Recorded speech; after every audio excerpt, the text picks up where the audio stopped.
സമഗ്രമായ ആരോഗ്യത്തിന്റെയും സൗന്ദര്യത്തിന്റെയും പുതിയ തുടക്കത്തിനായി മട്ടാഞ്ചേരിയിൽ സ്ഥിതി ചെയ്യുന്ന ആയുർസ്പർശ് ആയുർവേദ ഹോസ്പിറ്റൽ നിങ്ങളേവരെയും സ്വാഗതം ചെയ്യുന്നു.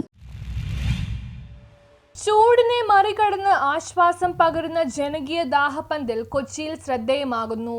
മട്ടാഞ്ചേരി മൈത്രി സോഷ്യൽ ഗ്രൂപ്പും പൂജാര കുടുംബവും ചേർന്ന് സംഘടിപ്പിക്കുന്ന ജനകീയ ദാഹപ്പന്തൽ പൊതുജനങ്ങൾക്ക് വലിയ ആശ്വാസമായി മാറി. 2026 മാർച്ച് 27 കൊച്ചി മേയർ ഉദ്ഘാടനം ചെയ്ത ഈ ദാഹപ്പന്തൽ വഴി ദിവസേന യാത്രക്കാരും നാട്ടുകാരും ചേർന്ന് ജീരകം വറുത്ത പൊടി, ഇഞ്ചിമുളക് പേസ്റ്റ് എന്നിവ ചേർത്ത് തയ്യാറാക്കിയ ശീതളമായ മോര് കുടിച്ച് ചൂടിൽ നിന്ന് ആശ്വാസം നേടുന്നു. വോട്ടിംഗ് ദിനത്തോടനുബന്ധിച്ച് മോര് വിതരണത്തിന്റെ അളവ് ഇരട്ടിയായി കൂടുതൽ ആളുകൾക്ക് സേവനം ലഭ്യമാക്കി. കഴിഞ്ഞ 2 ആഴ്ചയ്ക്കിടെ 5000-ലധികം പേർക്ക് ഈ ദാഹപ്പന്തലിലൂടെ സേവനം ലഭിച്ചതായി ചെയർമാൻ ദീപക് പൂജാര അറിയിച്ചു. മെയ് 2 വരെ ഈ സേവനം തുടരുമെന്നും അദ്ദേഹം പറഞ്ഞു. ഗണേഷ് കെ, നരേഷ് കുമാർ, ജാസ്മിൻ, പൂജാര, ഹരിഹര, പത്മനാഭൻ എന്നിവർ സേവന കൗണ്ടറിന് നേതൃത്വം നൽകുന്നു. Beat the heat with butter milk എന്ന ആശയമായി മുന്നോട്ടു പോകുന്ന ഈ സംരംഭം സമൂഹത്തിൽ വലിയ സ്വീകാര്യത നേടി മുന്നേറുകയാണ്. News bureau, Kochi.